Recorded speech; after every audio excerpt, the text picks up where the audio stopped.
Hey, good afternoon, everyone. Hello. Good afternoon, Professor. Yeah, hi. How are you?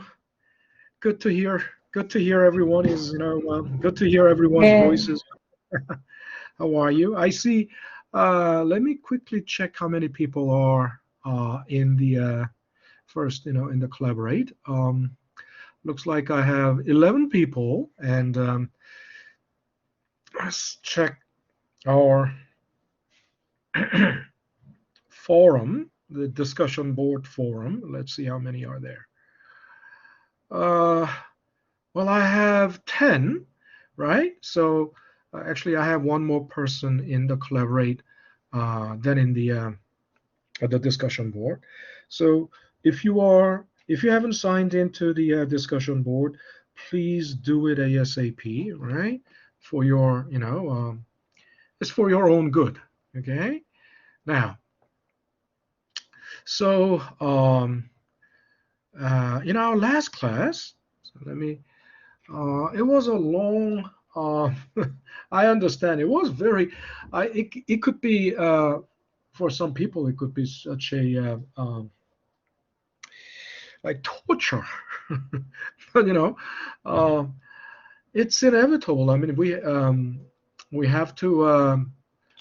Uh, it's basically principles and principles of very basic concepts in financial statements. So, uh, but we went a little too. We started out with income statement, right? So much discussion about income statement. Uh, but towards the end, right? Um, you remember the conclusion of the income statement is, of course, net. Uh,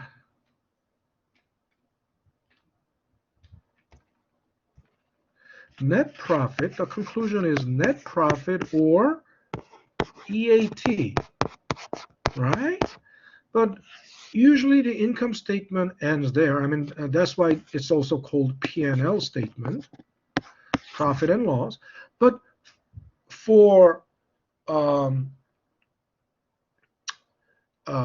we need to evaluate, for equity purpose or for stock valuation purpose, we have to evaluate basically,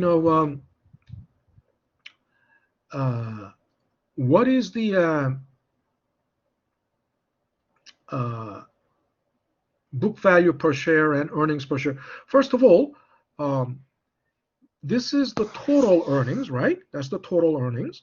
So if we divide that by number of shares, outstanding, that's called earnings per share. Okay? So basically, um, if EAT at time one, um, there's no EAT at time zero. Think about it. There is no such thing as EAT at time zero because time zero is the beginning, right? The beginning of whole operation, right? So the business um, just started at time zero, and 1 year later, at the end of year one, we will have EAT at time one. So basically, there's no EAT at time zero. But if you divide EAT at time one by number of shares outstanding, then it should be called earnings per share at time one. Now that you should uh, understand, right? It's not that difficult, to understand this. Um, in other words, this is the profit per share because you're dividing the net profit by number of shares, right? It's profit per share. And again, so but then at time zero, right? Um, the company should have something. The company must, in other words, at time zero, what does the company have? At time zero, uh, the company should have uh,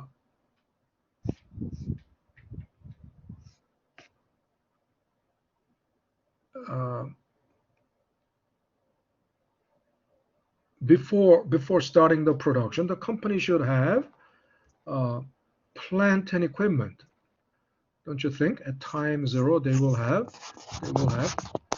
This must be in place at time zero. Plant and equipment, right? Of course, that means this may not be completed. This may not have been completed yet, but if we think if we set time zero as the point where we begin our business, right? Um, Plant and equipment must have been completed by then to start the production from time zero, right? Makes sense? At least we should have plant and equipment, right? Of course, we should have, building and land too.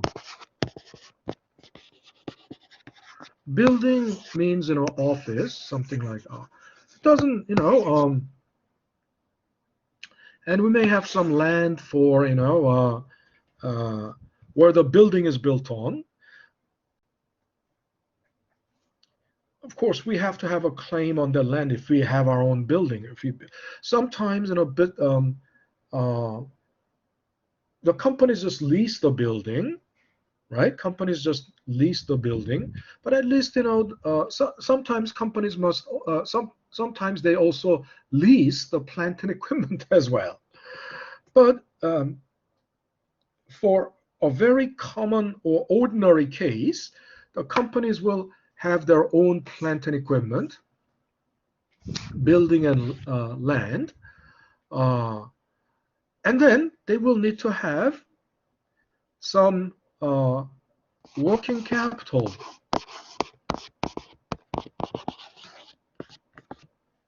right? They will need to have, in other words, just because we have plant and equipment, just by having plant and equipment or building and land, doesn't let us start production. Why? We have, think about it. We need some capital. We need some money capital. In other words, we need some cash to buy raw material, to purchase raw material, um, to put into production process, and to pay the workers until for the first month or for the first few months. It's called, for the first quarter, it's called lead time. What's the lead time? The time that it takes until we put our first batch of products and sell them and generate our first round of revenue. That's called the lead time. So during the lead time, we still have to pay the workers, right? So and we need to pay for the electricity and water and etc. So we need working capital. So if you understand what needs to be there, okay, these are called plant and equipment is called fixed assets, or physical assets or real assets, right? Uh, think about it. Plant and equipment is our capital, right? Hard capital. And when we say capital, you think of only the money, right? Money is only a kind of capital. Money is one type of capital. Money is called, money capital, right? Money capital. And what is capital? Capital, by definition, is means of production. Means of production. So there can be physical capital and money capital. Physical means of production. Plant and equipment is literally physical means of production, isn't it right? Of course, it goes back to, 19th century, Communist Manifesto, Karl Marx, uh, uh, Das Kapital, you know, I mean, that was already 19th century, definition.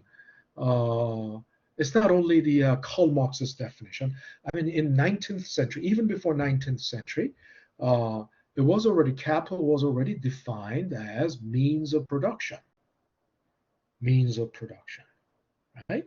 Therefore, capital doesn't only mean financial capital. I mean, the broader concept, financial capital is basically, money capital. There's physical capital, right? You have to understand. So, plant and equipment, land and building, these are all fixed assets or physical assets or real assets, or, uh,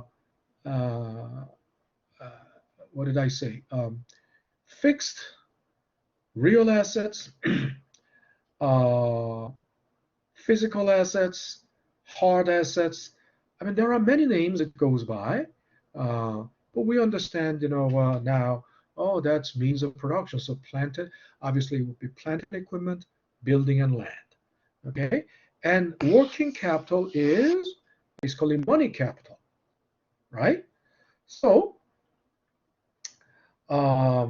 think about it. At time zero, we have uh, two types of capital, basically. And this is before starting the production. At time zero, we have, working capital and fixed assets. Fixed assets, also called fixed assets, real assets, physical assets, right? Hard assets, also called non-current assets, or long-term assets, Whereas, as opposed to fixed assets, real means, they are uh, uh, real and physical, right? Um, and also the value, once again, the value can be adjusted for, even after adjusting for inflation. I mean, the physical thing is still there, right? I mean, uh, dollar value uh, may uh, change, right, with inflation or deflation, but the physical thing is still there, right? And uh, its production capacity, right? It's because it's plant and equipment, its production capacity is a very crucial thing. Uh, and so, as opposed to physical assets, real assets, working capital is also called liquid assets. Liquid.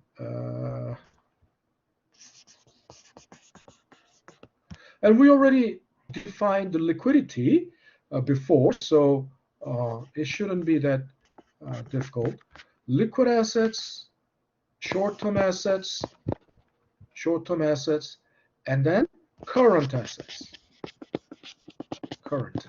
Current assets. Now you might wonder, because the word current, you think current means present. Mm-hmm. Or you think current means short term. It's not entirely wrong, but actually current means liquid. Current means liquid. Why?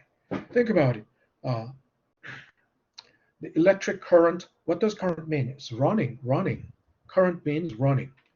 And only liquid can run, right? You see the currents in the water. It's running, right? Solid matters cannot run. For solid objects, a square box, you can push it, but it's not going to run anymore because there's a force was applied. you pushed it, I mean, physically it moves. It is moved from point A to point B, but it's not that it is running on its own, right? But the liquids can run. The word current means, where's the word? Where did that word come from? The word current came from the French word courant. Courant means, literally that's courir. That means to run. So courant, running. Something running. So current assets mean, assets that are liquid, because liquid can change hands easily. Liquid assets can change hands easily. And short-term mean, we already know the distinction, the line between short-term and long-term. 1 year. This line is really arbitrarily picked because we all understand that in finance and accounting, they pick 1 year as the line between short-term and long-term, because anything that is due, anything that can be, especially if you have payment obligation, in other words, if you have liabilities, so something like bond that matures within 1 year, promissory notes that mature within 1 year, they are all short-term liabilities, right?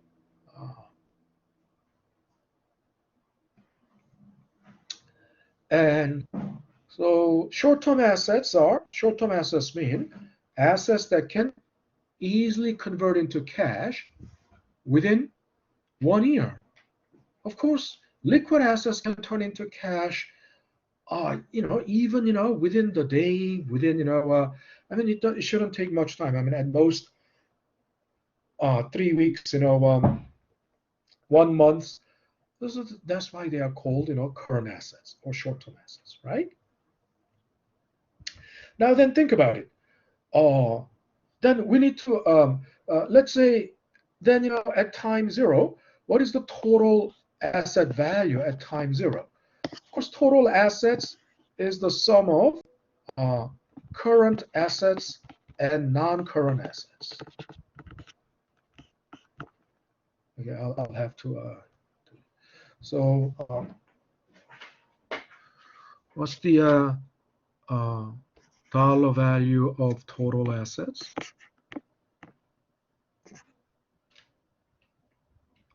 at time zero?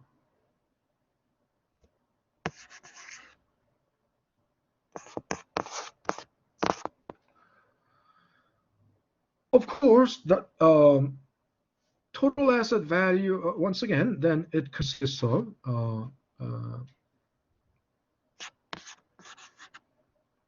physical assets, also called, non-current assets. So non-current assets and current assets, right? Sum of these two, let's say it is, $10 billion. 10 billion. What does that? That's the size of the company. Size of the company is defined by its total asset value, right? Why? Because if you have, what does this mean? $10 billion came from something. Where did this $10 billion come from? $10 billion came from, there are only two sources it could come from: equity and debt.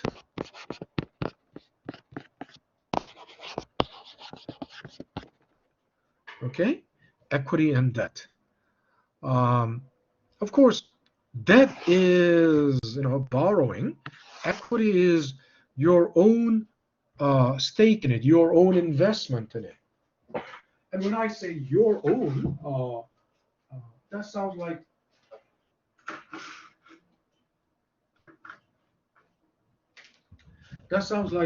one owner, one person. No. It came from. It can be just one single owner, or there can be so many shareholders, multiple shareholders, right? It came from this $10 billion came from equity and debt, right? So shareholders are owners, right? Um, and owners sounds like a big deal, but as I said before, um, if you are a majority shareholder, if you hold like 20% of this $10 billion company, $10 billion company, right? Um, 20% of that is $2 billion. So that means you invested $2 billion. Then you're a big deal. You're a big shot. I mean, you're a big shot shareholder. Uh, but I can be a minority shareholder. There are that represents only like 0.0000001%, and there is a myriad of them, myriad, right? Um, I'm a proud shareholder of Apple, and I'm a proud shareholder of Amazon. I'm a proud shareholder of Google. I'm a proud shareholder of Berkshire Hathaway. I'm a proud shareholder of a lot of companies. But then I I own probably my ownership is like 0.00001% of Apple, 0.0001% of Amazon, and 0.0001% of Google. Look, I'm a minority shareholder of so many companies, so many tech, especially tech companies, tech. Um, Again, you know, but then I'm not. Of course, I get every quarter. I get this, voting notification, right? I, for their board meeting. Um, but most of the times I don't, because I don't have time for that. You can vote online. So this is one thing. When there's a general shareholders meeting, I mean, in the movies or TV shows, there's shareholders meeting, and actually, and there are board of directors, board of the members of board, or directors of the board are present there. In the there's a board meeting room, on the top floor, or in the royal floor of the building, and there's high powered, uh, the the portrayal is like this. There are always there's high powered executives. Actually, they are board members, rather than company executives, but they can also double as company executive if you think about it, because board members are generally uh, uh, majority shareholders, and because they can vote themselves into those executive positions. So with so many shares. So when there is a board meeting, it looks like that. And general shareholders meeting, it's a big, large hall. The company has a big conference room, or uh, large, banquet hall type of, space, and then tables, lots of tables, and all the shareholders are there, or it looks like an auditorium, just like an auditorium, rows of seats, and a lot of shareholders are present there, and they vote on, and what do they vote on? They vote on generally one thing: hire and fire the management. You understand? That's the role of the board of directors, and the role of the shareholders meeting. Um,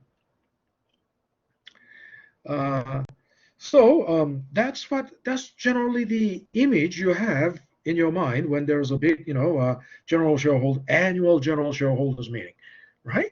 But in reality, only the big shareholders attended. It's usually a, it's not an extended general shareholders meeting, but it's generally a um, board of directors, meeting of the board of directors. Okay, and then someone like me, minority shareholder, just gets this, notification, some notice that I need to vote. I need to cast my vote, and then I can either, mark it and mail it, or go online and, vote. But think about it. My my relationship, I'm partial. I'm, minority owner, and my relationship with this company is very shallow. Isn't that right? In other words, I can always sell off my shares when I feel that I have made enough. I can always or, this is the right time to sell. I can always sell off my shares and just move on, right? So that's the reason, the modern corporations, especially C corporation, typically C corporations, are uh, uh, that's how the ownership structure is.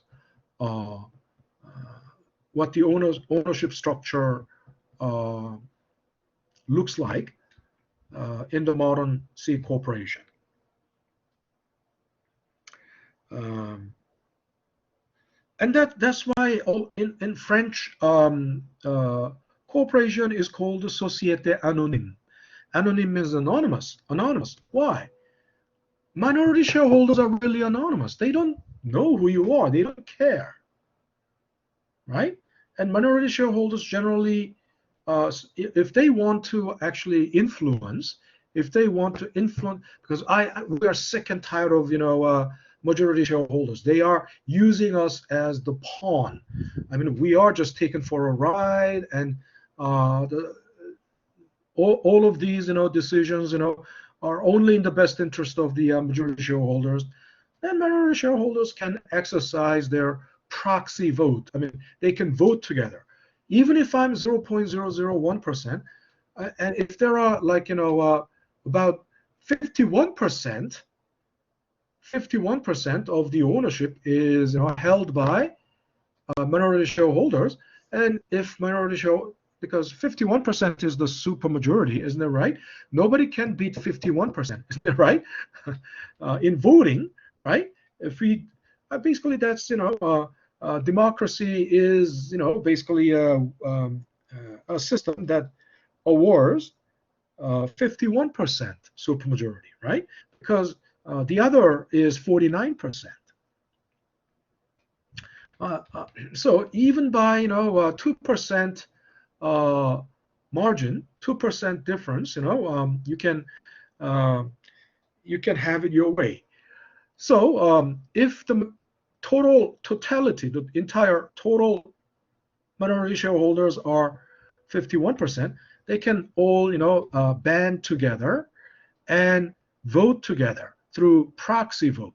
Appoint, one someone, appoint, one shareholder, and vote together through.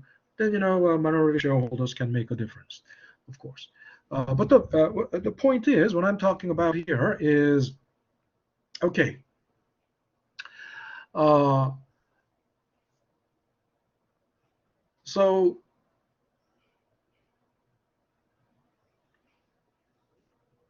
at time zero, before this company starts any production, in other words, before any operating activity, they have to have all these, physical capital and working capital in place. In other words, current assets and non-current assets in place. But where did this, and the total of current assets and non-current assets is 10 billion. And then where did this 10 billion come from? It came from shareholders and lenders. Okay, shareholders and lenders. So shareholders are owners. So if this 10 billion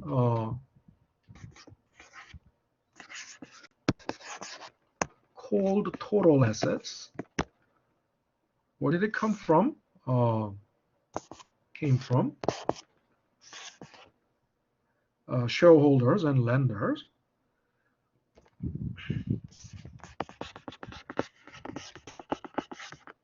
Now, shareholders, lenders are also called creditors.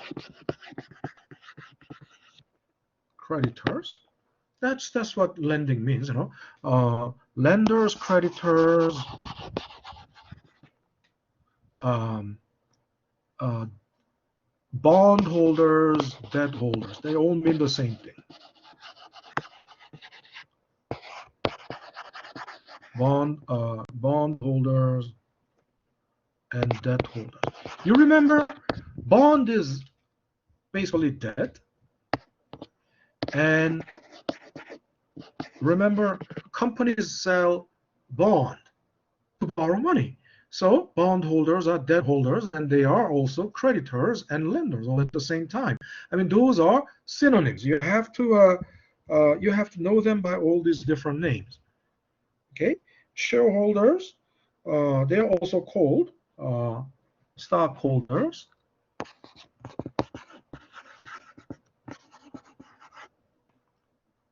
Stockholders or equity holders, because equity means ownership. Equity holders or owners, right? They're all called by these different names. And then our next question is, so how much of this 10 billion came from shareholders and how much of this 10 billion came from creditors or the lenders? Suppose 6 billion came from shareholders. 6 billion.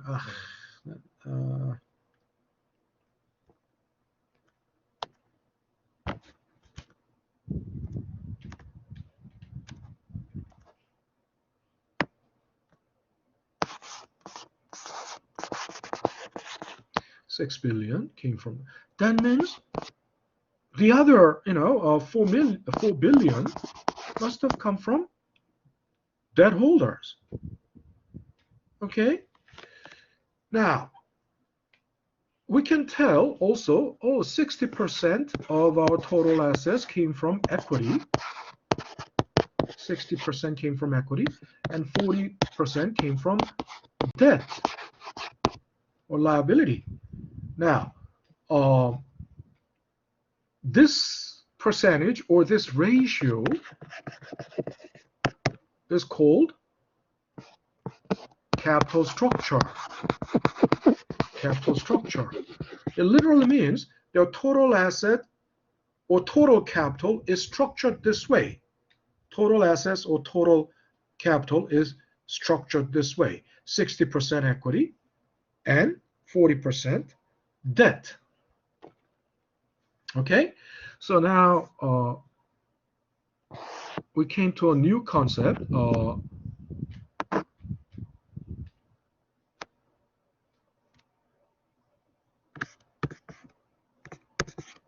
Capital structure.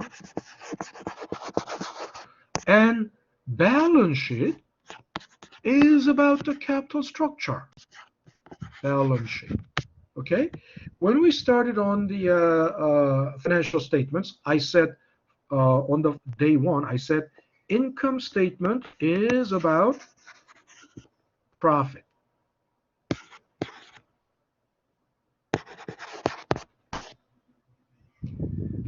This is about profit. Hence, it's also called profit and loss statement, right? Whereas, and I told you, financial statements all serve different goals, right? They don't, and most often, even after, I know some students have taken accounting 122 or whatever, accounting 101, still get confused. Because they don't have clear understanding about this distinction between the purposes of these two statements, right? They always think everything is about profit. No, income statement is about profit, but the balance sheet is about capital structure. Okay. So I think. Oh! What did I do? So income statement. It's about profit.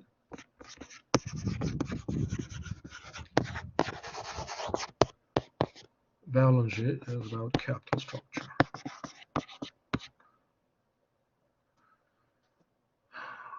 So they serve two different purposes. And when we have to combine, we need to combine income statement and balance sheet to understand to basically understand how much our equity value has changed, because the change in equity value would lead to change in stock price or book value per share. Of course, once book value per share, the change in book value per share is reflected in the financial statements, then it will affect the market price of the stock. So market price, right, will change the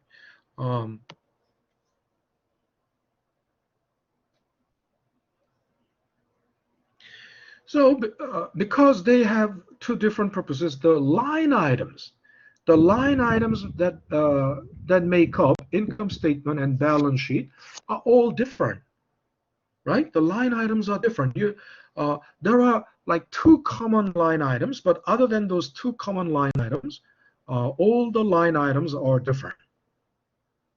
Okay, and then even after taking accounting 122, I know a lot of students cannot tell the difference between those line items. They don't know. They can tell which statement it belongs to, because they don't have a very clear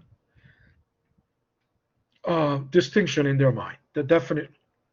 So I'm going to instill a very clear distinction in your mind, okay, through this course. So since I already talked about income statement, now let's go into the balance sheet. And in the balance sheet, of course, balance sheet consists of two sections. One is the asset side, two sides, asset side and the liabilities and equity side. Asset side, of course, we have physical assets, in other words, plant and equipment, land and building. These are physical assets, real assets. They go by so many different names, but long-term assets or non-current assets, right? And then we have working capital.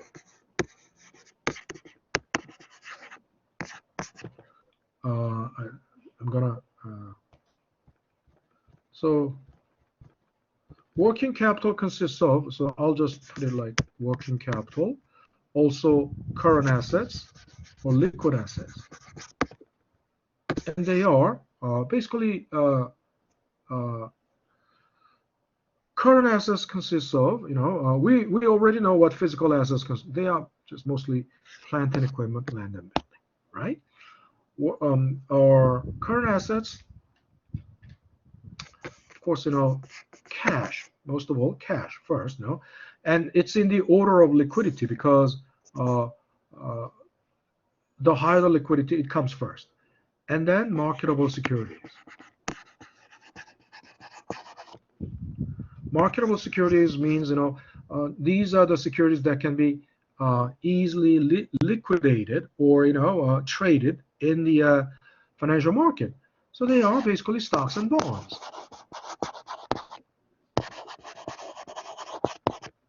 Stocks and bonds. And then short-term between I put it. And then there is cash equivalent, which is like a very, very short-term notes. But basically, promissory notes and accounts receivable. It's called, but accounts receivable actually mean invoices. Actually, they are invoices, and then inventory. Inventory. So explaining it this way, you, maybe it's very ISO because my handwriting to you it's an ISO. My handwriting is not that easy to read, especially, and then I'm writing it on the I'm touch screen, so it's not that easy to basically the total of all of this is called, of course, total assets. Total assets, and we assume it's 10 billion, right? And if total assets are 10 billion, the liabilities and equity side, so liabilities and equity, debt and equity, the other, they all came, this 10 billion came from debt and equity, right? Debt and equity. And the liabilities, debt also falls into short-term debt or short-term liability or current liabilities, and long-term debt or non-current liabilities. Okay, that means because it came from this 10 billion came from liabilities and equity. The total liabilities and equity must also be 10 billion. Okay, it cannot be different at time zero, but at time zero at the beginning. But at time one, they can be different. There can be, but that slight difference. But it's due to appreciation of some asset value or depreciation of physical assets. So I want to let's say where is how do I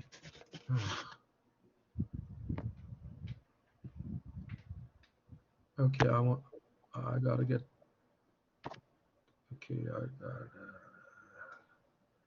all right, let me delete this, and then I need to get out of here. But okay, good, I got I'm out of it. So if you go to my slide, right, this is like structural view of balance sheet and income statement. I started with income statement, but on the slide you will see balance sheet first. Doesn't matter. So this is a sort of like a overview of the balance sheet. We're gonna so the point is total assets must equal total liabilities and equity, because all of these, this is almost like 10 million in this example. And where did that 10 million come from? It came from equity and debt, right? So here's the thing. Since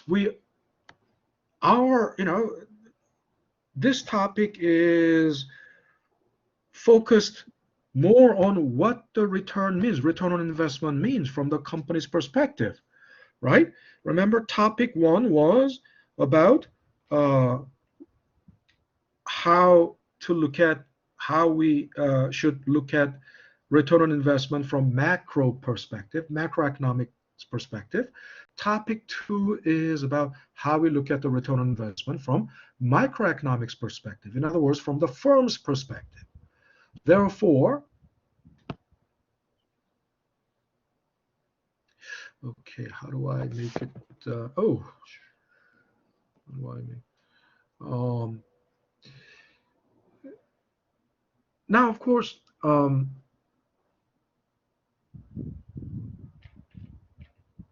return on investment from the firm's perspective, has two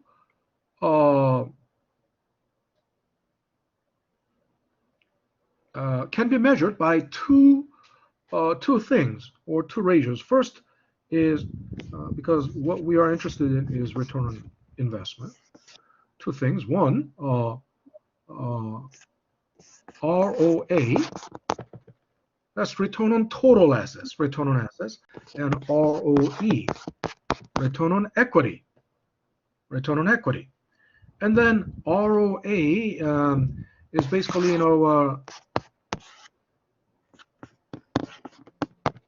what is basically return? I mean, what is the company's return? A firm's return. Yeah, someone is trying to say something. Think about it. Net profit. Yeah, net profit. Yes, of course, it's net profit. And who is DeAndre? Yeah. DeAndre, yes. DeAndre, I'm giving you 0.5. Today is,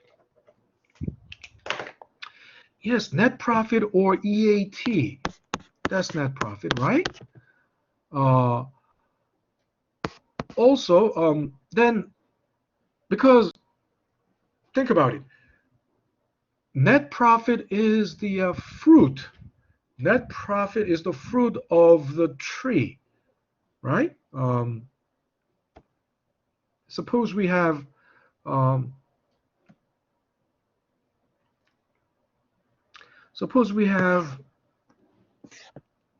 an apple tree, right? Apple tree. Our apple tree is like our total assets. We put our own money, 6 billion. We put also, in other words, shareholders' equity, and we borrowed money. In other words, we put 4 billion debt. In other words, lenders' money, right? Creditors' money. So we bought, apple tree. Of course, with $10 billion, you can probably buy 1 billion apple trees. But basically, then in the fall, we'll have a lot of apples, right? In the fall, we'll have a lot of apples. These apples are basically, the profit, the fruit of this tree is our, and that because that belongs to this fruit of our tree, and that's fruit of the labor of this tree.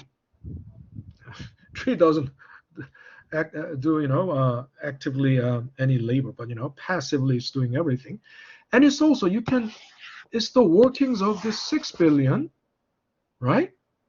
It's the result of the fruit of the workings of this 6 billion and this 4 billion fruit of the workings of this 6 billion and 4 billion. So this result is EAT. Of course, we will have EAT at time 1, time 2, time 3, but we don't have any EAT at time 0, right? Because at time 0, we're just starting. We're starting out, right? The operating activity starts at time 0, so there's no fruit at time 0, right? It's not difficult to understand why there's no fruit at time 0. And so this is why we need to have two balance sheets and one income statement. We need to combine two balance sheets and one income statement to basically why? It's the balance sheet at time 0 and balance sheet at time 1. And then income statement, we need one income statement at time 1, right? Why? Think about it. Balance sheet will change, right? Over the line items in the balance sheet will change over 1 year period.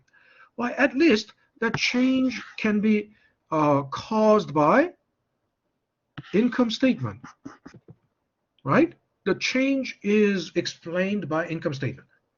And of course, there can be more changes, but just a simple picture.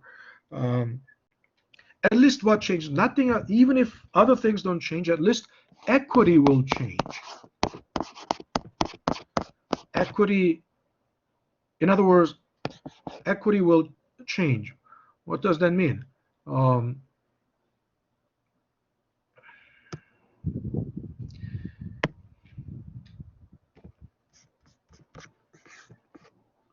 Equity at time 1 will be different from equity at time 0. At least equity at time 1 is greater than equity at time 0. Why? And the difference is that change in equity between time 1 and time 0 is due to uh, EAT at time 1, right? Why? I'm going to get to that. But before, um, no, this is not. Why is the change in equity between time 1 and time 0 is the same thing as EAT at time 1? Now think about it. Equity belongs to the shareholders, right? It belongs to the owners or the shareholders. What does the who does that EAT belong to? Hmm? We talked about this. Say that again. Is it a company? No, profit doesn't belong to a company. I mean, who? I've been talking about who does the profit belong to? Shareholders? Shareholders. Yes, yes, shareholders. It belongs to the shareholders. The same thing. Shareholders are owners, right? Shareholders are the owners. I even drew the apple tree. The fruit of the apple is this. I mean, the fruit of the apple tree, the apple is this, right? Fruit of the apple tree. Uh, and who does those apples belong to? To the owners. And if you say and who said shareholders? Who said shareholders? Elena? And Elena. Isaura. Elena and who? Isaura. Isaura. Okay, Elena and Isaura. I'll give you 0.5. Um, Now, first of all, why it doesn't belong to the company? Uh, a company can hold it. Company can hold it. It doesn't. But ultimately, the claim, lies with the shareholders. I mean, shareholders can claim that. Um, First of all, company is actually an inanimate entity. Company is an inanimate entity, isn't it right? Company is only a vehicle. If you think about it, company is an inanimate entity. Company doesn't know. Company is not a person, right? They call it legal person. Legal person. A corporation is a legal person. Legally, it has the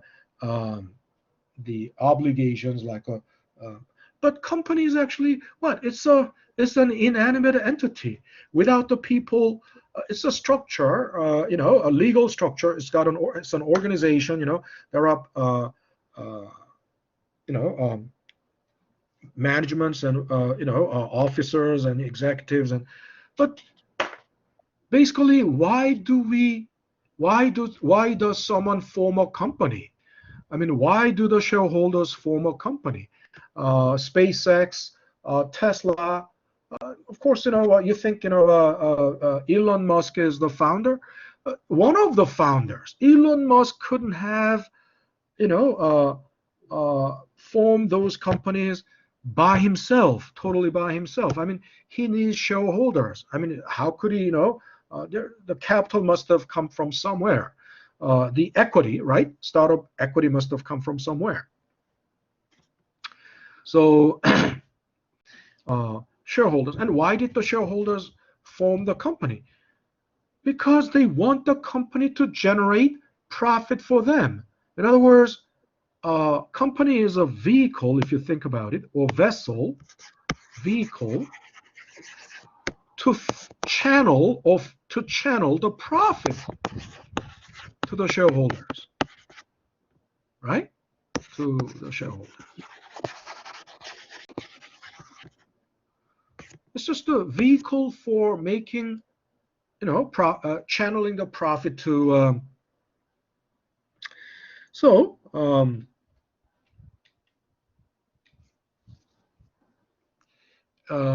Again, as I said, company doesn't, when they make profit, they don't distribute it to the shareholders, but it still belongs to the shareholders. It's just that the company retains the profit for further growth, right? Because they need to reinvest it for growth. We talked about the dividend, right? And retained earnings. I mean, after paying out dividends, whatever is left is called retained earnings. And retained earnings gets plowed back. Gets plowed back into the company.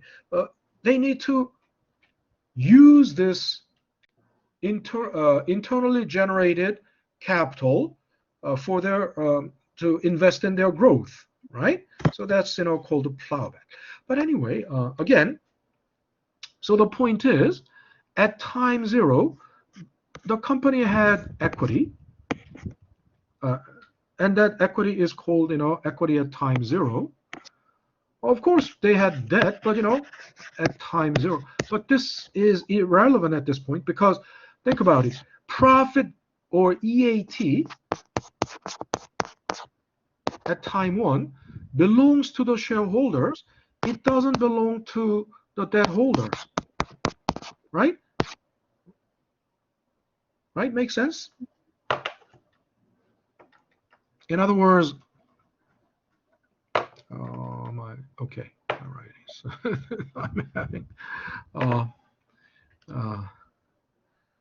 I'm having actually, my other computer also on, and it was kind of going into sleep. Again, my other computer is not touch screen. That's that's one pain.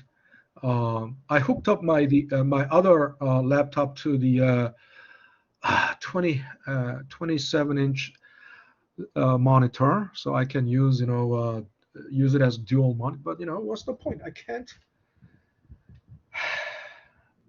can't write on it. I can't. It's not touch screen. That's the problem. So here, so debt holders don't get any part of the profit, but instead debt holders get what? Debt holders or lenders get their cut. What is their cut? Interest. Interest is their cut. Isn't that right?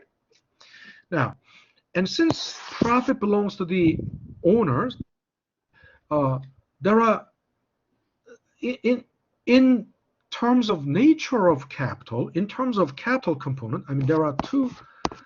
You understand what capital component? Capital component, there are only two types of capital components: equity and debt. That's capital component, right? So in terms of nature of capital, what is EAT? In terms of nature of capital components, what is EAT? Anyone? What is, in terms of capital component, what is EAT? What is net? What is profit? What is net profit? Net profit is it estimated? equity. What? you uh,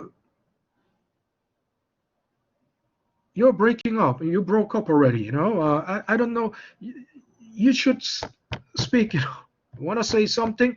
Say promptly. Say promptly. Say and with confidence, because it's too late. And then when you um, it doesn't really over the internet. It's not clear. It breaks up and um, so profit belongs to the owners. So it's owner's capital, isn't that right? It's owner's capital. So in terms of nature of capital, EAT or net profit is equity. So think about it. Um, at time zero, there was there was at time zero there was equity of 6 billion. Remember that? The, this company's total asset is 10 billion, and of 10 billion, 4 billion is debt, right? 6 billion is equity. That's equity at time zero. That's equity at time zero.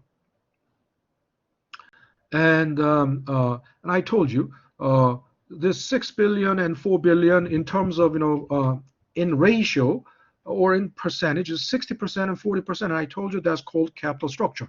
The capital structure of this company is 60% equity, 40% debt.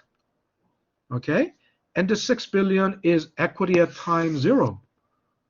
The 6 billion is equity at time zero. And then at the end of year one, we have the result, the report card, the result or the report card of first year's operation, right? Operating for year one.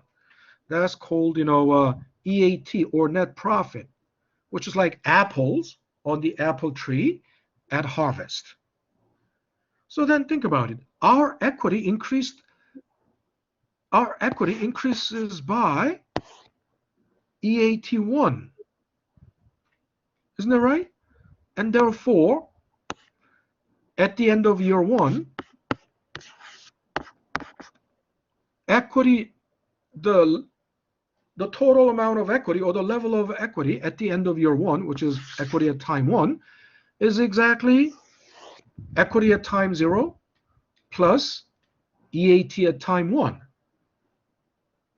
Right? Everyone is okay with that? I mean, it's just a really, straightforward, common sense or logically, not logically, it cannot. This is, sound and straightforward, right? And very easy, logically easy to understand, right?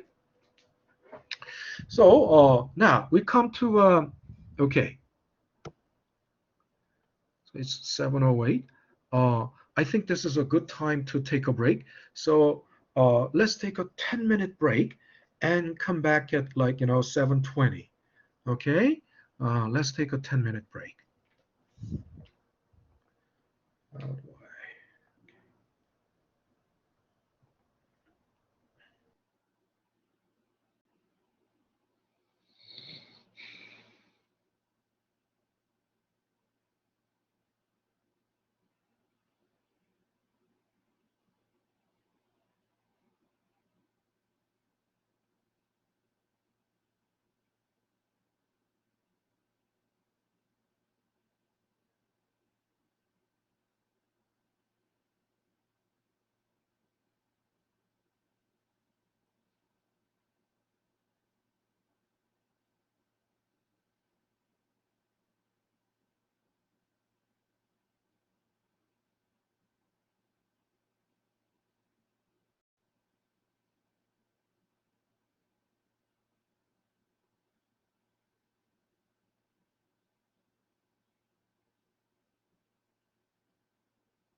All right, we're back. We're back. So let's see. I'm sharing my screen now, so you guys are.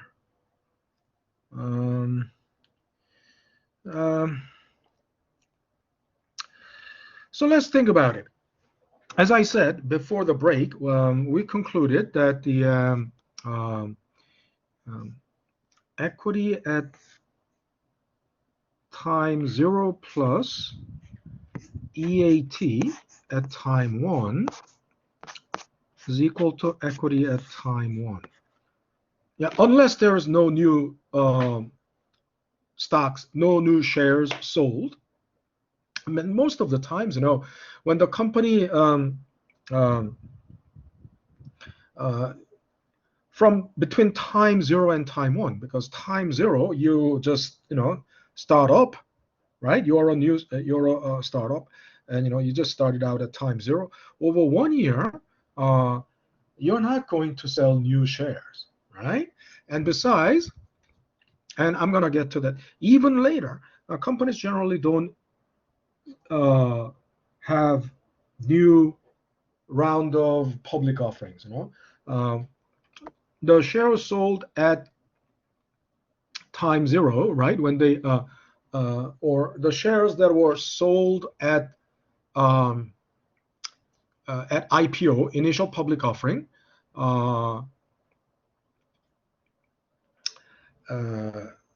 generally, for a very long time, the company will just maintain. If there were 10 million shares sold at IPO, then that 10 million shares will be maintained. That number will be maintained for quite a long time. Why? Because the existing shareholders are against sale of new shares, and I'm going to get to that later. It's not a now. So let's think about it.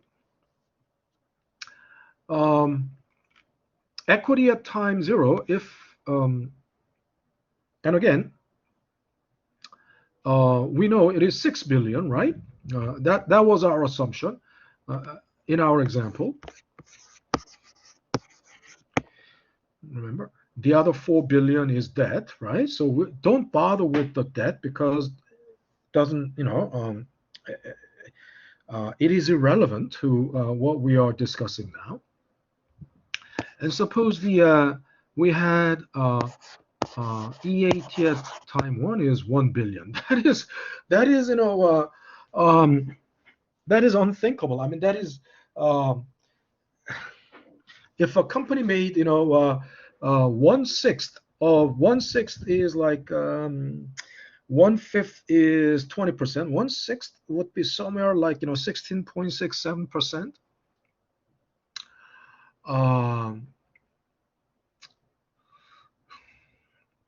Well, it's not impossible, but generally we don't see that happen very often. But if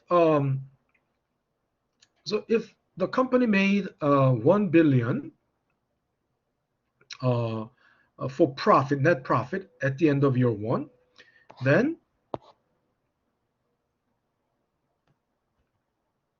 equity at time 1 will be 7 billion. Isn't that right? That's not a difficult thing to understand. And if the debt hasn't changed, right? Normally debt will go down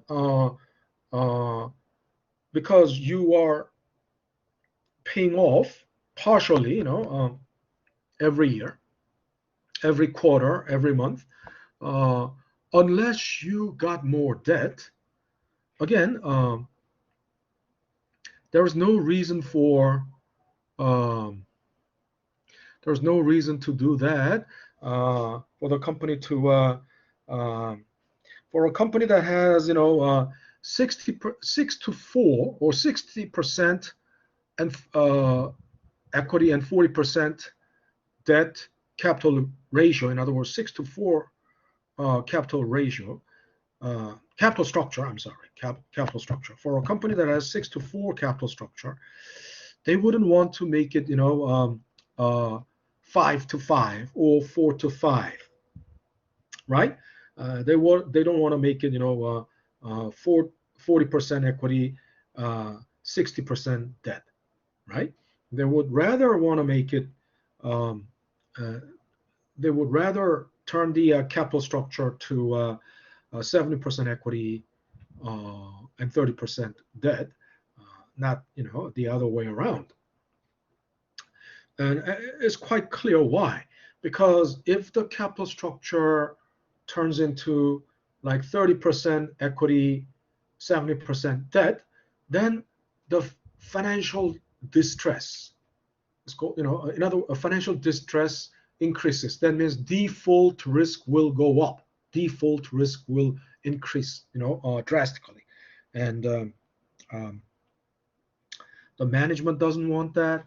Uh, the existing shareholders don't want that either.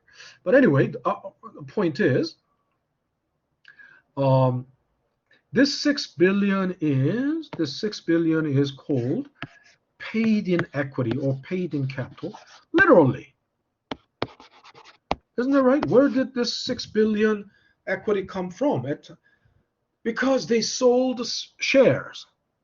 They sold shares, and this is the proceeds. So this 6 billion is the proceeds from selling those shares. So it's a paid in capital. Whereas this 1 billion EAT is the equity, so paid in capital or paid in equity. This is equity generated by operating activity, by operation, right? You understand? In other words, nobody. This is purely generated by. This is the equity purely generated by the company.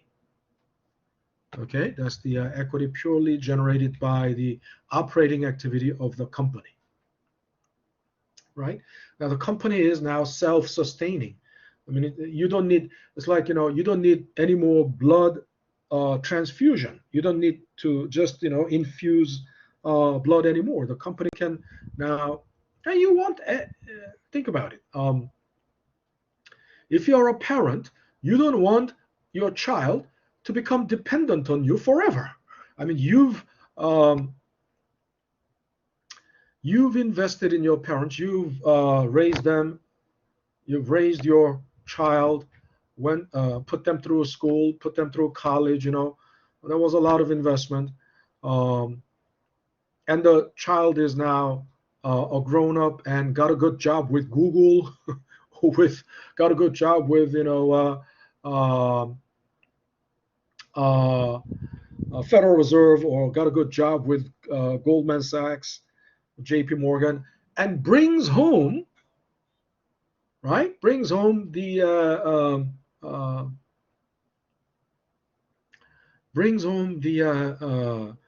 cash, brings home money, right? That's like this company was all basically subsidized, or not subsidized, but so what should be a better analogy? Oh yeah. The tree, you fertilized the tree, you took care of the tree, you irrigated the tree, you basically did these things to and that for a farmer, that's his operation, right? Tending to tree, apple tree is his operation. And then at harvest in the fall, in September, October, the tree brings you apples, the fruit. That's like internally generated profit by internally generated equity by operating activity, right?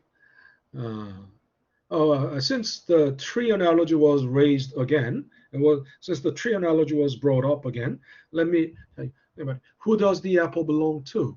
Apple doesn't belong to the tree, right? You might say, yeah, isn't it hanging from the apple tree? It looks like it belongs to the apple tree, but eventually, apple tree belongs to the owner, the farmer, right? So the apple belongs to the farmer, right? Tree doesn't do anything with the apple. It will just fall from the tree. A farmer can eat it or sell it, right? Yeah. So that's the idea. So here, then now we understand the concept of paid-in capital and internally generated equity, paid-in equity versus internally generated equity.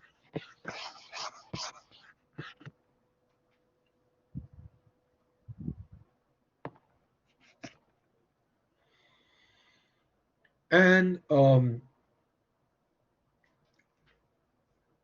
so let's think about it. So $6 billion came from, at time zero, this equity of $6 billion came from the equity, the first round of shareholders, the first round of initial equity holders or initial shareholders. And so there were, let's say,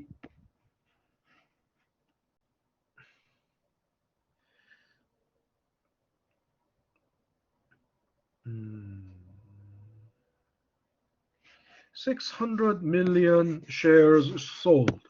In other words, right? So the outstanding shares, right? Number of shares outstanding are 6 million, right? Then what should be the share price? Then what should be the share price?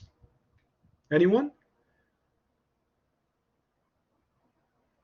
If 6 million shares were 600 million shares were sold, and the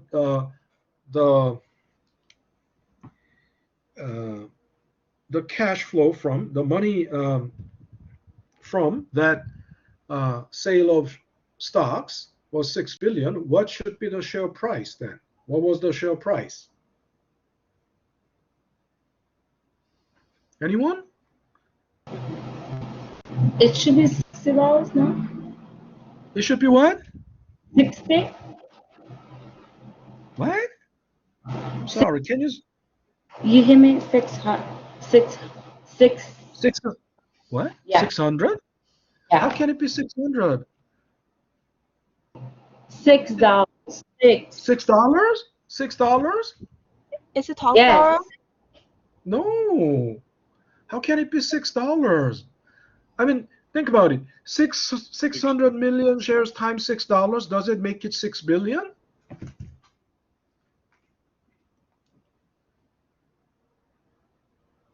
This is arithmetics. It's not even math. Is it $10? $10. Yes. Who said $10? Mei Chen. Okay. Mei Chen or Mei Kin. Yeah, you got 0.5. So $10 per share. And this is called book value per share at time zero. Okay. And then, so we know 600 million shares. So, and then,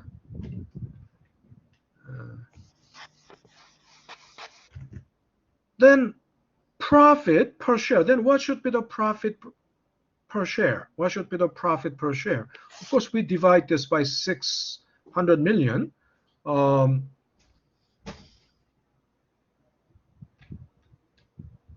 Did I do it right? So divide it by 1 billion by 600 million, then this number seems,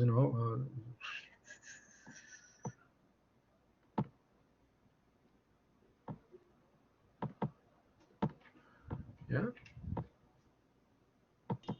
Is 1.7? Something like that. 1 billion divided by 600 million.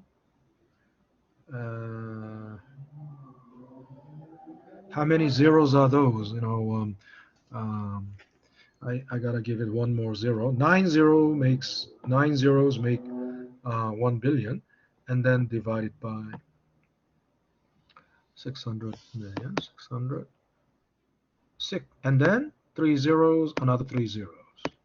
That's 600 million, right? 2, 4, 6, 8. Yeah. Yeah. 1.67, you're right. So you divide, then that's 1.67, which is called earnings per share at time 1. I rather want some round number, but it's just the example I got was like this. So earnings per share, literally, per share means you're dividing it by the total number of shares, right? Per something means you're dividing it by the total number of something. Then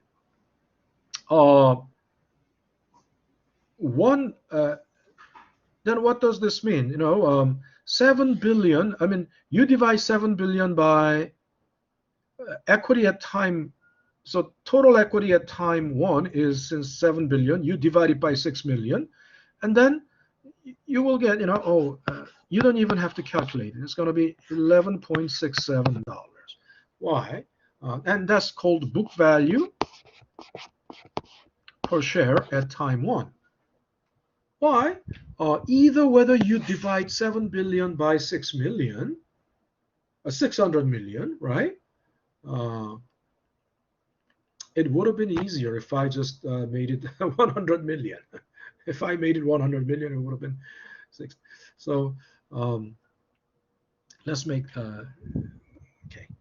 So we easily, you know, this will be easier. I mean, round numbers, always working with round numbers, that would be easier. Why did I do that? Unnecessarily stupid thing. And then this becomes $60.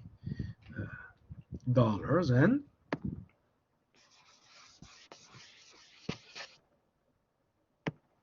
easy to understand this way. Earnings per share at time 1, you divide it by $10, right? 100 million shares, and you divide it by, then 7 billion divided by 100 million shares, earnings per, then book value per share at time 1 will be $70, right?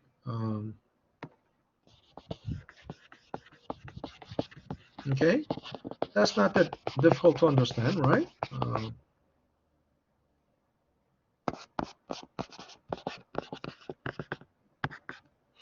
Now, so we can either, to arrive at book value per share at time 1, we can either divide the equity at time 1 by number of shares outstanding, or we can simply add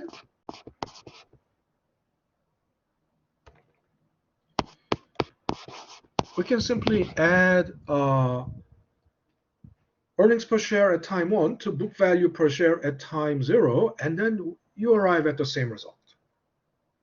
Okay. Now here, something we need to understand is that so everyone is clear about that concept. Now, something we need to understand is that the book value per share is not always the same thing as market price, right? Market price per share. I mean, it's always, you know, market price is, you know, per share price always. Sometimes it can be the same thing. But, you know, think about it. Why are they different? Because I talked about the earnings report, earnings season in the last class. So earnings season, earnings report, when the earnings report comes out, That's usually, the after the end of the quarter. So first quarter, let's say quarter one earnings report comes out in the first month of quarter two. So first month of quarter two. No, that's April, right? First month of quarter. Because first quarter must end, right? First. And then we have, and of course then second quarter earnings report comes out the first month of quarter three, and so on. Now, the first month of quarter three is, April, June, July, and March, end of April, May, June. So July, in July, the first quarter two earnings report comes out. So think about it. When the earnings report comes out, the market price will have some correction, right? Market price will have correction. Think about it. Market price will have correction. Why? Because first quarter is from January to March, and in January the market price is just usually market price is just represented by P, right? But doesn't necessarily the market price will approach right after the earnings report came out. Market price will become close to book value per share, right? Why? Because if before the earnings report came out in December, if the price was market price was overvalued, right? Then obviously book value per share would be lower number than the market price, and then market realizes, oh, the price was overvalued, so they sell, right? Anything, think about it. Anything overvalued is a sell target, isn't it, right? Anything undervalued is a buy target. Anything overvalued is a sell target. Why? If there's something undervalued, that means it is above the rational price. It's above the fair value. If anything is undervalued, it's below the. That means it's below the fair value, fair price.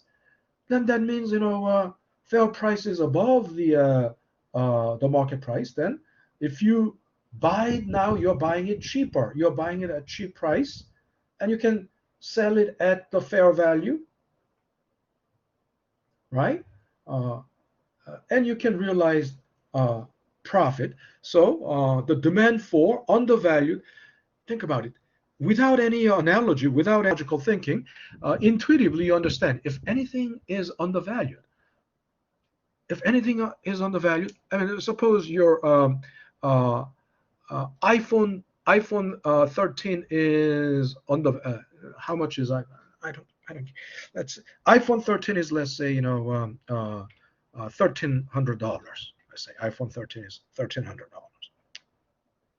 But an iPhone is sold only by Apple Store, so everywhere, Apple Store, they would have the same price. But let's say for some reason in some Apple Store, their computer was offline for a while and their price information was all messed up. So temporarily, the price was showing $800.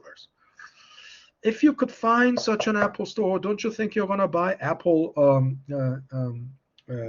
iPhone 13 there? Because it's $800. It goes without saying. Yes, you would. And you're not gonna buy just one. You can buy probably several. Why? Because you can buy it for $800, and if you take it to, you can sell it anywhere for $1,300, right? You can make profit. So that's the reason. When something is undervalued, everyone will notice, and it will drive up the price because the demand. Everyone wants to buy that because it's undervalued. It drives up the price. And then if anything is overvalued, everyone knows that, oh, this it's overvalued. It's above the fair price. Then what does that mean? Sooner or later, the price will fall because nobody will pay this overblown price. So the price will fall because of low demand. Nobody is willing to pay, that overblown price. So not only because of that, and if you are the one holding something like that, if you are the one holding an asset, overpriced asset, you rather want to sell it while the price is still high, because you want to you don't want to sell it when the price after the price falls. So you want to sell it before the price falls. So everybody is if you are everybody who is holding it is in a rush to sell it. So that sell, big sell force, right? That big sell drives down the price. So anyway, the same thing will happen in April, after April. So for a while, the market price will be close to the book value. If it was overvalued, the price will go up.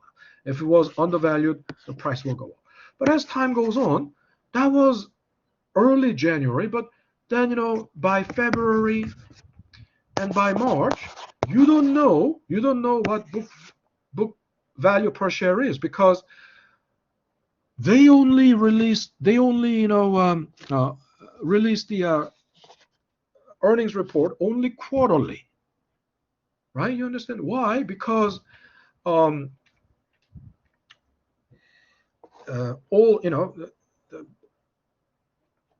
the basic operating cycle or basic operating period, is quarter. We all compile data. We collect data quarterly.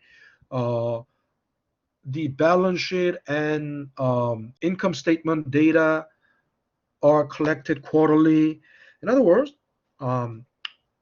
the basic operating period is quarter, right? So because the data is collected quarterly and released quarterly, of course, the company will collect data daily and weekly, right? And monthly for their internal purpose. They don't release it to the public. They don't release it to the public every day. You understand? They don't release their operating details, the sensitive information about their operation on daily basis. They don't do that. Those information, sensitive information, is only for their internal and managerial. Yes, someone has a question. Uh, I believe, like, I see, like, sometimes I see like those YouTube video, and they have Mhm. monthly earning. Why they have those monthly earning when it had to be quarterly? I know it's quarterly, but why does company have those monthly earning? I don't understand that. No, no. Are you saying the company is releasing their monthly earnings data, Yeah, or yeah, they give like monthly dividend. no, no, no, no. Two reasons. First of all, they generally don't release that information. I mean, that they can collect that information, they can collect that data, and they keep it to themselves for their internal purpose, right? They generally don't. But if the company is doing that deliberately, they can do that to send out a positive signal. Think about it. To send out positive signal. By sending out the positive, and they generally don't. And first of all, it's called, pro forma. It's pro forma data. Pro forma meaning, it's not the It's not the concrete, actual concrete data.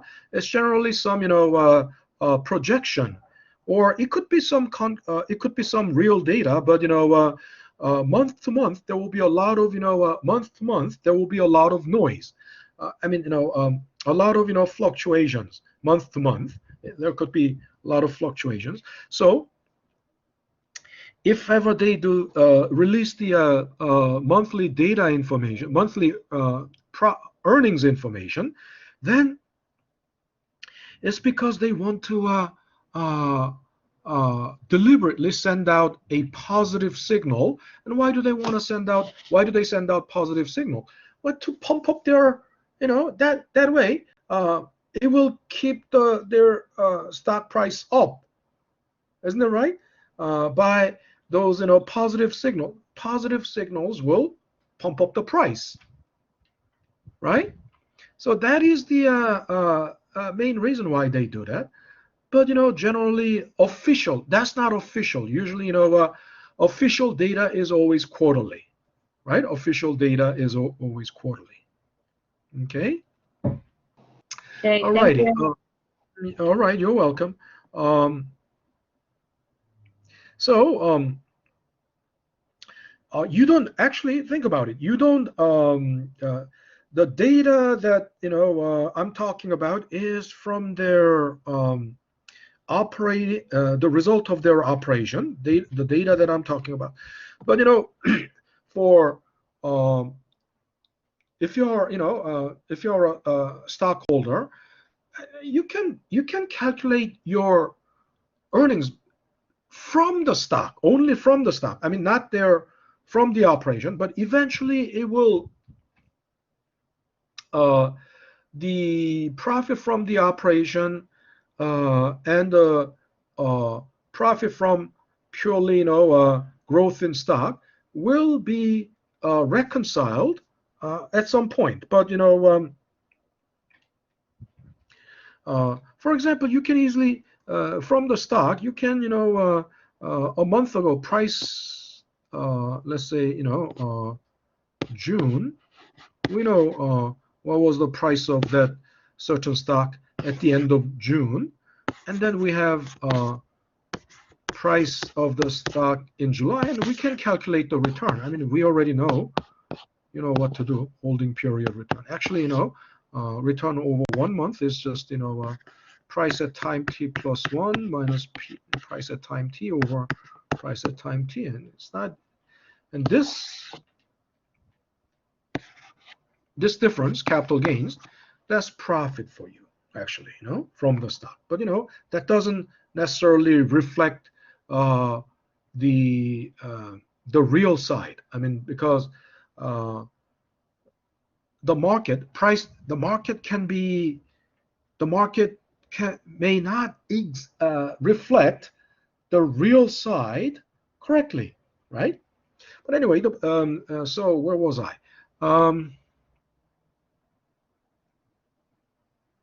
So this brings us to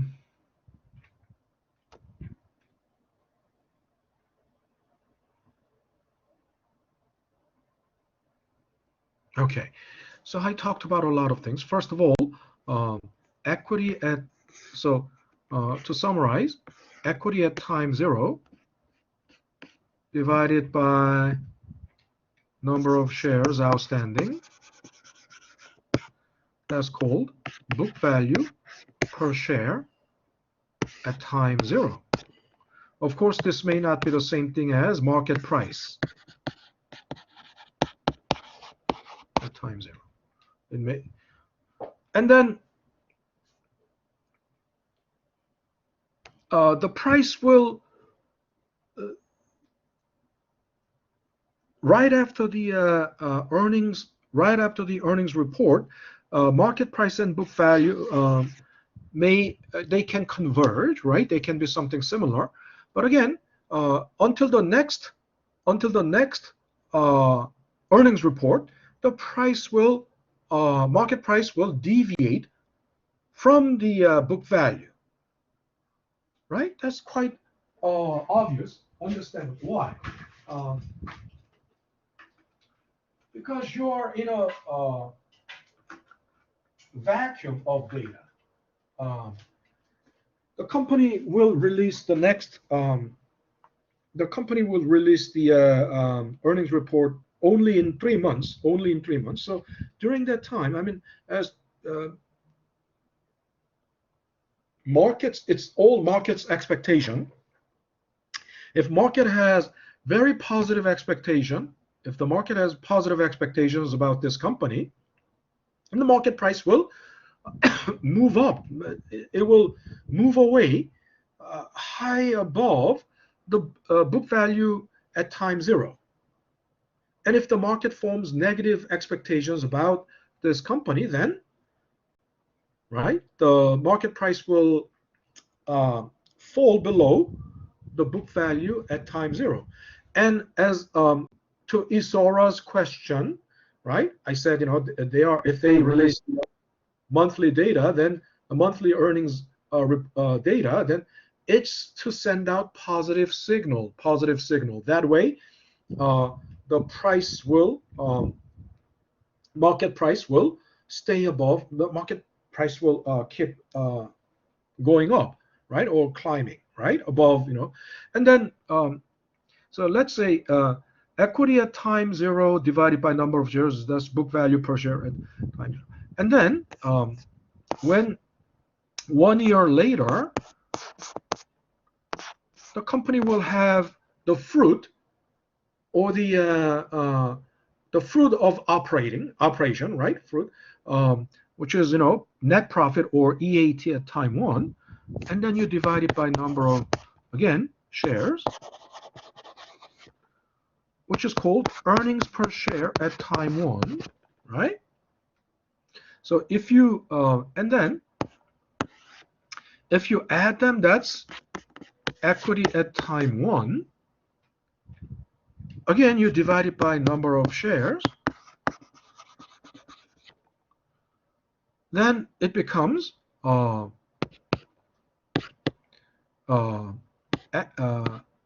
value per share. Book value per share at time one. So think about it. You can get to book value per share at time one by dividing the equity at time one by the number of shares outstanding, or simply, also, if you already have book value per share at time zero data, and earnings per share at time one data, you simply add them up, and then it's the same thing. You get to book value per share at time one. Okay, so this is the core. This is very important concept in understanding how what is the relationship between the earnings and equity, right? Also, a lot of things here. Why I'm not going to get into the dividend, because it's quite obvious why they have something called dividend irrelevance theory.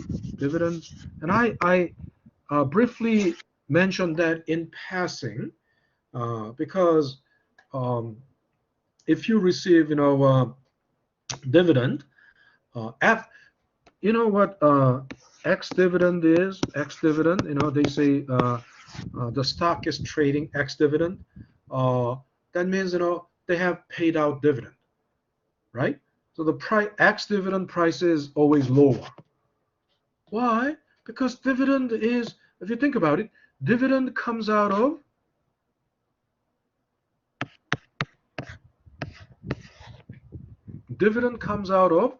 earnings per share at time one. So because, right? So earnings per share will go down. And if earnings by as much as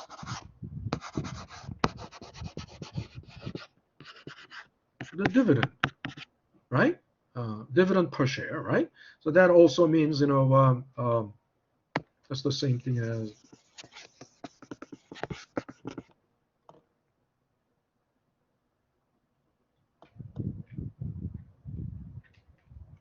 EAT time 1 goes down by as much as total dividend, total amount of dividend. I mean, this is dividend per share. The one here, this is dividend per share. This is total dividend, right? The same idea. And then if the that means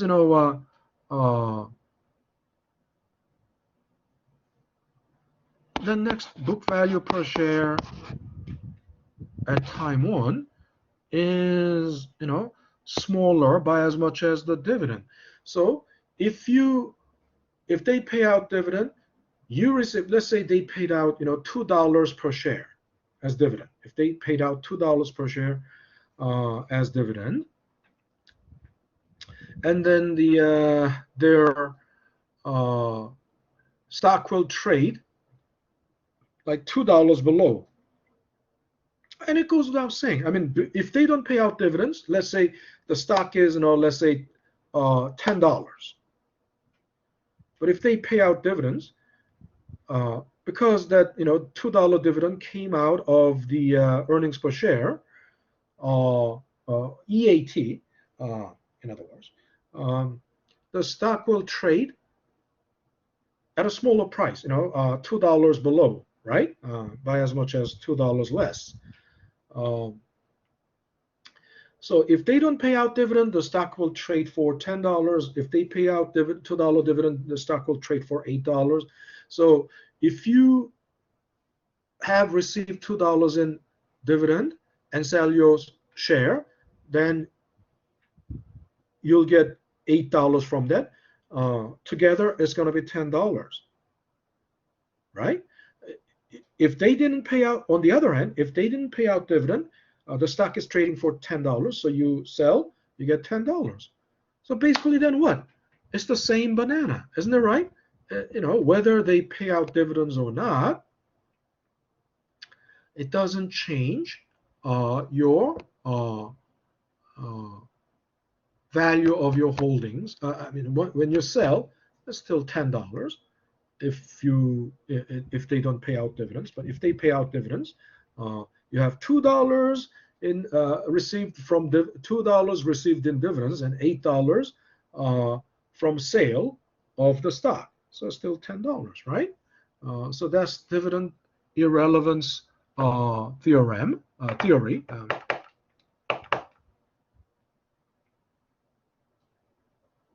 Okay, what is going on with the other computer?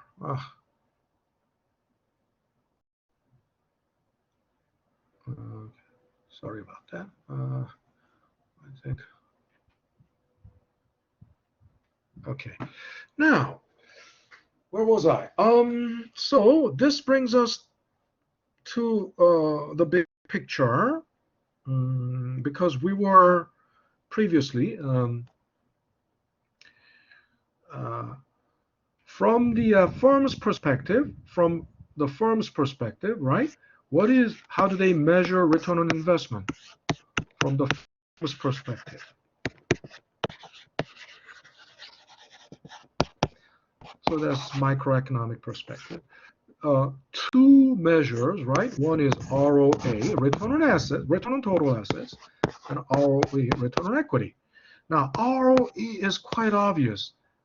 Net profit, or EAT. Now you should be familiar with, when I say net profit, EAT, you should know by now, they mean the same thing, right? EAT divided by equity is EAT at time 1 over equity at time 0, right? Because this is the tree and this is the fruit of the tree, right? It's only, so ROE at time 1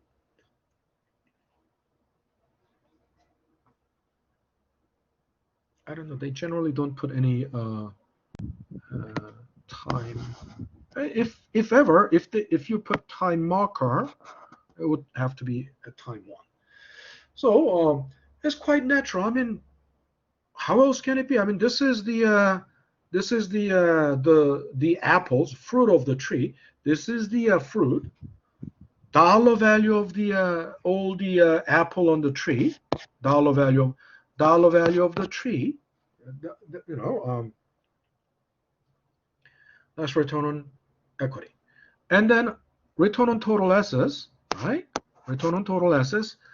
Uh, a while ago, at the beginning, I said it's EAT over total assets at time 0. Yeah, think about it. Total assets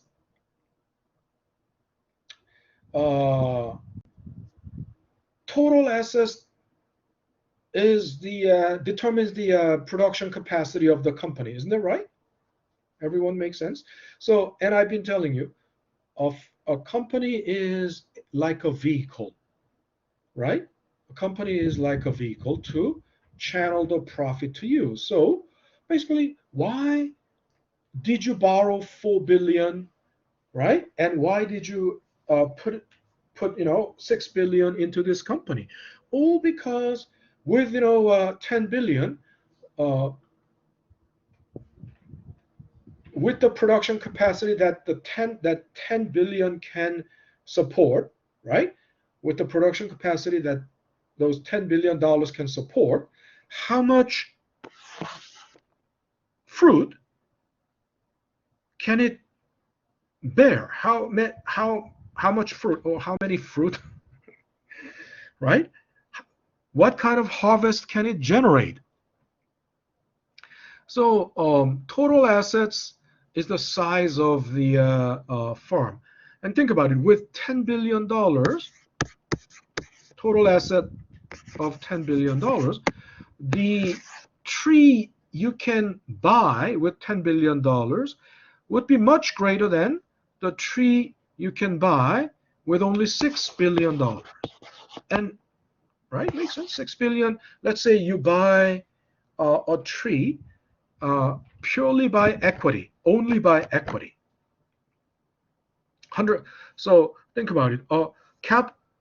Capital structure of a company can be 100% equity. 100% equity, zero debt. You might think that's a good thing. That's a good capital structure. No. No. Zero debt is not a good capital structure. Why? You are not taking advantage of the leverage, right? There's a leverage. Using debt is called leverage. And by using debt, you can, just like the leverage, and the leverage means what? Using, like a lever and fulcrum, right? If you use a lever and fulcrum, you can lift very heavy object, right? The Greek mathematician, ancient Greek mathematician Archimedes said, give me a long lever and a fulcrum, then I can lift the earth, right? In other words, by using a lever, you can, so in other words, you can, lever means, leverage means boost. You get extra boost.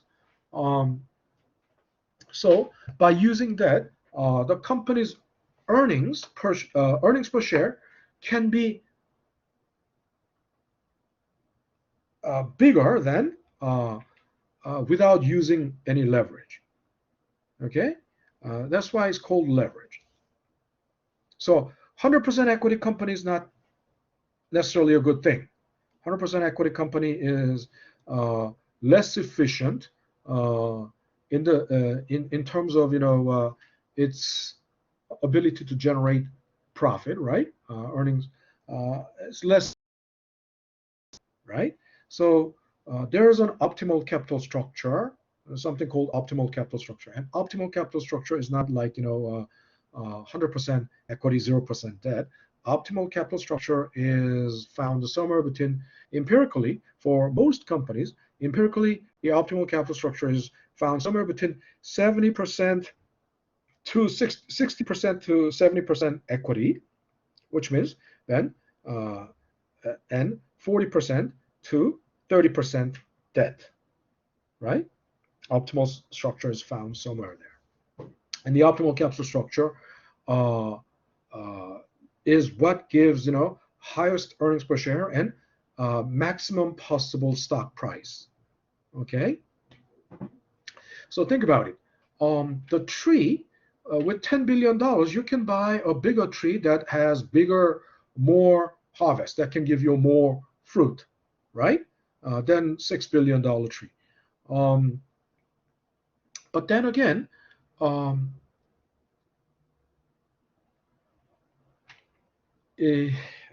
analogy was not really a good one, because anyway,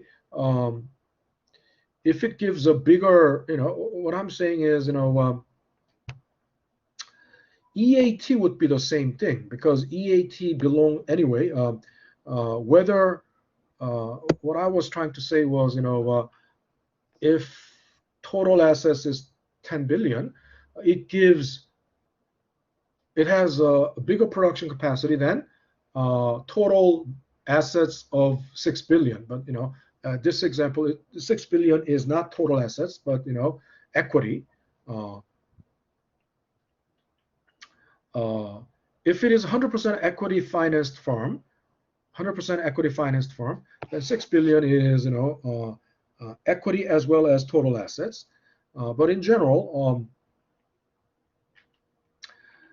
the bigger,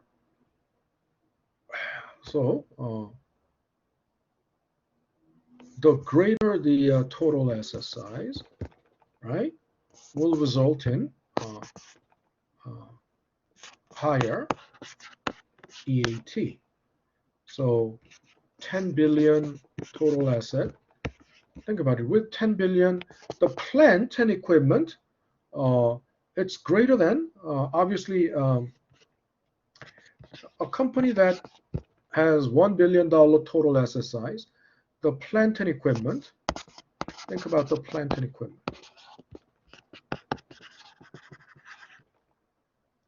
And the plant and equipment of a $10 billion company.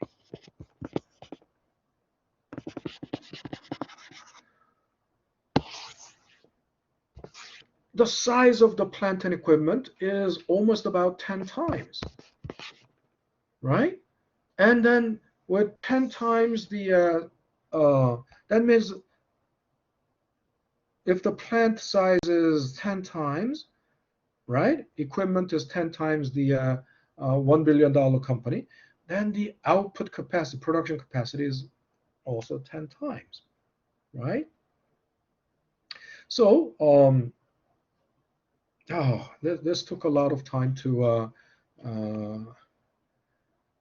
there still, there's no end to this, but this will,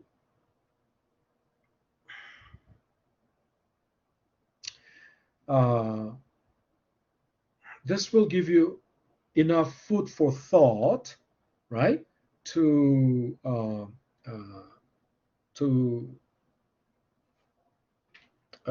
understand this topic, right? We're gonna, so as far as the theory part is concerned, we are wrapping it up,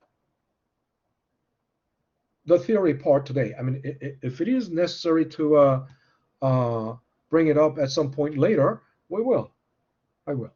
But I'm gonna, from tomorrow, we're gonna do the Excel part, how we do this in Excel. We're gonna jump into the Excel part from tomorrow. Okay. Alrighty. So I think that it's already 8:13, 8:15. So it's all the time we have. So I think it's time to call it a night. Any questions so far? Any questions? Any questions? Preston, when will we be having our next test?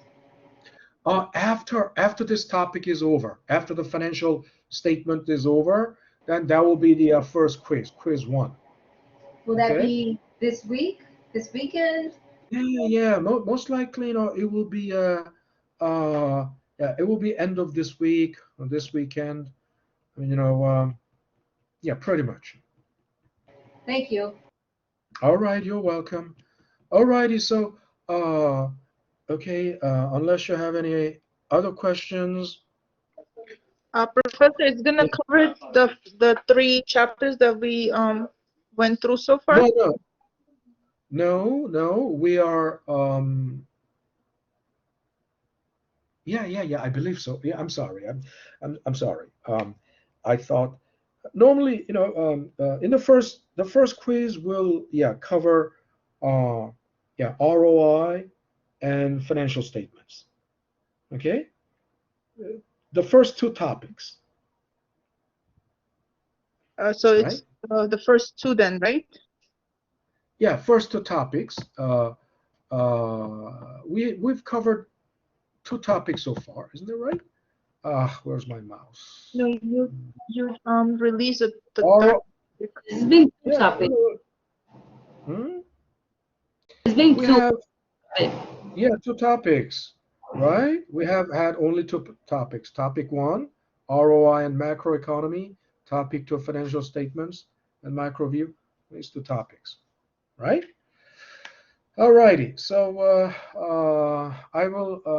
so I'll stop recording and see you guys tomorrow. Okay. Uh, have a good evening, everyone. I'll Okay, see you thank you, tomorrow. Professor. Have a good All night. right, you're welcome. Good night. Stop recording.